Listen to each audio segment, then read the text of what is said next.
കണ്ടപ്പോ നീ കരയും സന്തോഷിക്കുന്നു മാറ്റി സന്തോഷം വരട്ടെ പുഞ്ചിരി വരട്ടെ ഇവന്റെ മുഖത്ത് അല്ലേ കണ്ടോ പിതാവിന്റെ മുഖത്ത് പുഞ്ചിരി. തില്ലങ്കേരി വലിയനന്തോത്ത് ശ്രീ ശാസ്തപ്പൻ ക്ഷേത്രത്തിലാണ് നമ്മുടെ സാരംഗ് വിഷ്ണുമൂർത്തി തെയ്യം കെട്ടിയാടിയത്. സാരംഗിൻ്റെ വീഡിയോ ഇപ്പോൾ സോഷ്യൽ മീഡിയയിൽ വൈറലായിരിക്കുകയാണ്. അപ്പോൾ സാരംഗിനെ അന്വേഷിച്ചുള്ള യാത്രയിലാണ് ഞങ്ങൾ. ഒന്ന് സാരംഗിൻ്റെ അടുത്ത് വരെ പോയി അവൻ്റെ വിശേഷങ്ങളൊക്കെ അറിഞ്ഞിട്ട് വരാം.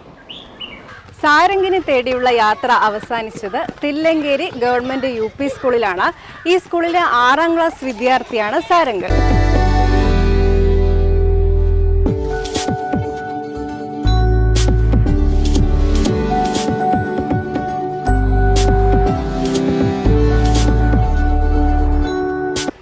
ഹലോ ഹലോ, എന്താണ് വൈറലായില്ലേ?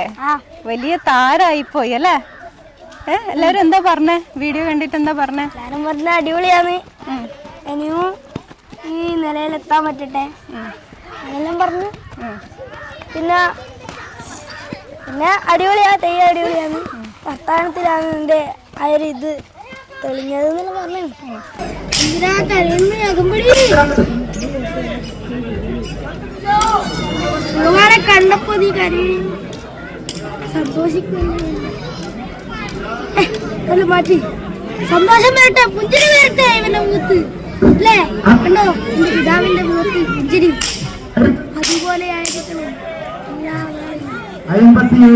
പുഞ്ചിരിക്ക് അകമ്പടി അതല്ലേ വേണ്ടത്.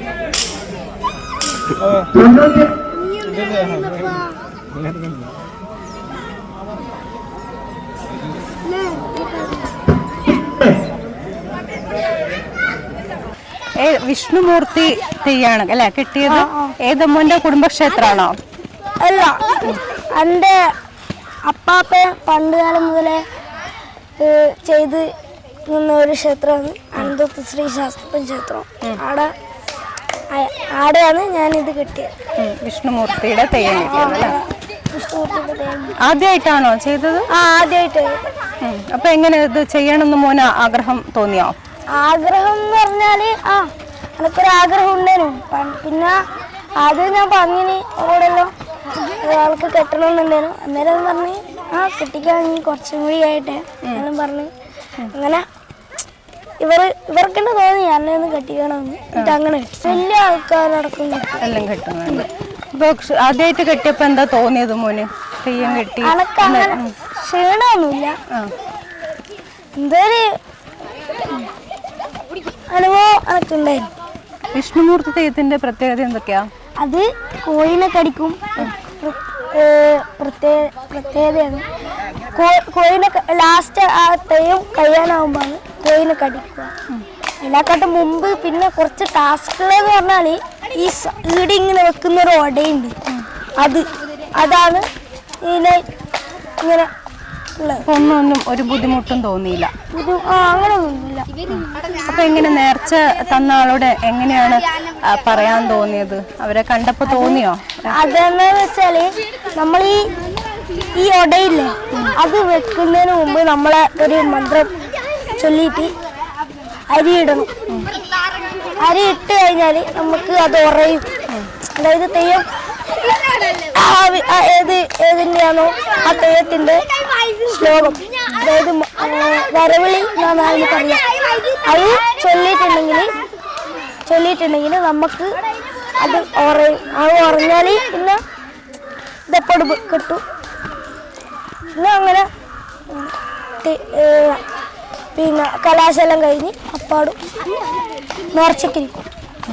അതല്ലാണ്ട് നേരത്തെ പറഞ്ഞില്ലേ മോൻ, അവരെ കണ്ടപ്പോ ഒരു സങ്കടം തോന്നി, ദൈവത്തിന് മനസ്സിലായി എന്നൊക്കെ പറഞ്ഞില്ലേ, അതൊന്ന് പറയോ? അത് ദൈവം എന്ന് പറഞ്ഞാൽ ആ സമയം ദൈവം നമ്മളെ മേത്ത് കയറില്ല. അന്നേരം ദൈവത്തിന് തോന്നും, ദൈവത്തിന് തന്നെ തോന്നും. എന്നാൽ ആ സമയം ഞാനല്ല, അത് ദൈവമാണ്. ആ മന്ത്രം അന്നേരം ആ മന്ത്രം ചൊല്ലിക്കഴിഞ്ഞാൽ നമ്മളെ മേത്തേക്ക് ആ ദൈവം തരും. പിന്നെ ആ കഴിയുന്ന വരെ ദൈവം നമ്മളെ മേത്തേക്ക് ഉണ്ടാവും. ആ ദൈവമല്ലേ തോന്നൂലേ ഉണ്ടോ ഇല്ലയോ? അപ്പോഴും മോനെ ആ ഒരു ഡയലോഗ് അതെല്ലാം നമ്മൾ പഠിച്ചെടുക്കുന്നത്. പക്ഷെ തോന്നുന്നതല്ലോ അത് നമ്മൾ ദൈവം തോന്നിക്കുന്നതാണ്. അങ്ങനെ നമുക്ക് മനസ്സിലാവും. മോൻ്റെ വീട്ടിൽ ആരൊക്കെ ഉണ്ട്? വീട്ടിൽ അമ്മയുണ്ട്, അച്ഛൻ പരിപാടിക്ക് പോക്കുണ്ട്, അതായത് തെയ്യത്തിന്. അമ്മമ്മ, അമ്മേൻ്റെ അനിയത്തി, അമ്മേൻ്റെ അനിയത്തി, 2 അനിയത്തിയുണ്ട്. പിന്നെ അനിയത്തിൻ്റെ മക്കൾ. കൂട്ടുകുടുംബമാണ്. കൂട്ടുകുടുംബം എന്ന് പറഞ്ഞാൽ അതന്നെ, നമ്മളെ വീട് ഇപ്പുറം ഒരു വീടുണ്ട്, ഇപ്പുറം ഒരു വീടുണ്ട്, ഇപ്പുറം 3 വീടുണ്ട്. ആ 3 വീട്ടിലും നമ്മളെ കുടുംബം തന്നെയാണ്. ഞങ്ങളുടെ വിദ്യാലയത്തിൻ്റെ അഭിമാനമാണ് സാരംഗ്. ഞങ്ങളെല്ലാവരും ടീച്ചേഴ്സ് അവൻ്റെ ഇത് കാണാൻ വേണ്ടി പോയിരുന്നു.